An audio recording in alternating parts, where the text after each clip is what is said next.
कभी कभी जगहें बदलती नहीं, पर उन जगहों में खड़े लोग चुपचाप बदल जाते हैं। अनन्या आज फिर उसी इंस्टीट्यूट के कॉरिडोर में खड़ी थी। वही दीवारें, वही नोटिस बोर्ड, वही स्टाफ रूम का दरवाजा, वही सीढ़ियां जहां कभी रुककर वो खुद से बातें किया करती थी। सब कुछ जैसा का तैसा था, बस एक कमी थी, आदित्य। वो आता तो था पर अब रुकता नहीं था। वो दिखता तो था पर मिलता नहीं था। अनन्या ने पहली बार उन जगहों को ध्यान से देखा और महसूस किया, मैं उसे यहीं खो रही हूं जहां मैंने उसे महसूस करना शुरू किया था। कभी कभी दूरियां कदमों से नहीं, जगहों से महसूस होती हैं। पीछे हटना, आदित्य ने कोई बड़ा फैसला नहीं लिया था, बस छोटे छोटे कदम। स्टाफ रूम में कम बैठना, कॉरिडोर में नजर न मिलाना, काम हो तो सीधे निकल जाना। उसे लगता था अगर मैं पास रहूंगा तो वो अनकंफर्टेबल होगी, और अनन्या ये सब देख रही थी। हर दिन वो खुद से कहती, यही तो मैं चाहती थी, प्रोफेशनल डिस्टेंस। पर आज वही डिस्टेंस उसके सीने पर बोझ बन रहा था, क्योंकि जिस दूरी को उसने खुद चुना था अब वही उसे डराने लगी थी। कभी कभी जो हम चाहते हैं वही हमें सबसे ज्यादा तोड़ देता है। इंस्टीट्यूट में बातें फैलती नहीं, सरकती हैं। किसी ने यूं ही कहा, आदित्य अब किसी से बात नहीं करता। किसी और ने जोड़ दिया, शायद वो किसी को अवॉइड कर रहा है। अनन्या ने कुछ नहीं पूछा, पर सब सुन लिया। उधर किसी ने आदित्य से कहा, अनन्या आपसे दूरी बना रही है। आदित्य ने सिर्फ इतना कहा, ठीक है। बस एक अधूरी बात, और दोनों ने पूरी कहानी अपने अपने मन में बना ली। गलतफहमी कभी सच जैसी नहीं लगती, पर नतीजा सच से ज्यादा दर्द देता है। एक दिन अनन्या कॉरिडोर से गुजर रही थी कि जमीन पर एक एनवलप दिखा।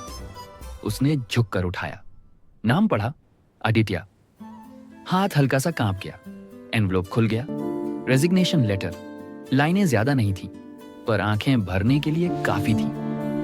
अनन्या ने कुछ सेकंड खत को देखा, फिर उसे वापस उसी एनवलप में रखा और आगे बढ़ गई। सामने आदित्य खड़ा था। अनन्या ने खत उसकी तरफ बढ़ाया। ये गिर गया था। फिर सीधे पूछा, तुम जा क्यों रहे हो? आदित्य ने धीरे कहा, क्योंकि जिसे मैं पसंद करता हूं उसके सामने रहकर दूरी बनाना मुझसे नहीं होता। दूर रहकर उसकी यादों में रह लूंगा, ये शायद ज्यादा आसान है। वो खत लेता है और आगे बढ़ जाता है। अनन्या वहीं खड़ी रह जाती है। कभी कभी एक कागज दिल से ज्यादा भारी हो जाता है। रात थी, कमरा शांत था, पर अनन्या का मन नहीं।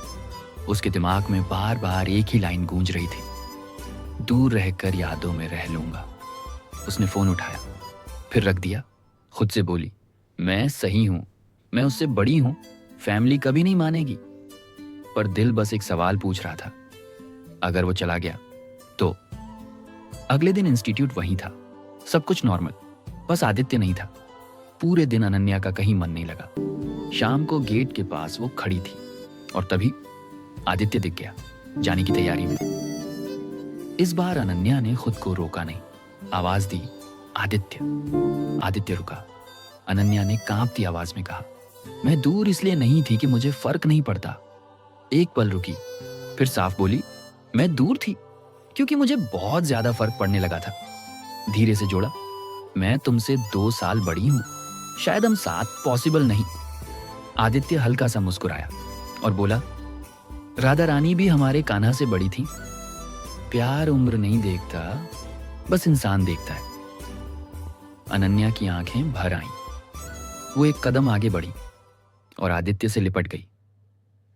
कोई बड़ा डायलॉग नहीं, कोई शोर नहीं, बस एक सुकून। क्योंकि कुछ प्यार इजहार नहीं मांगते, बस हिम्मत मांगते हैं।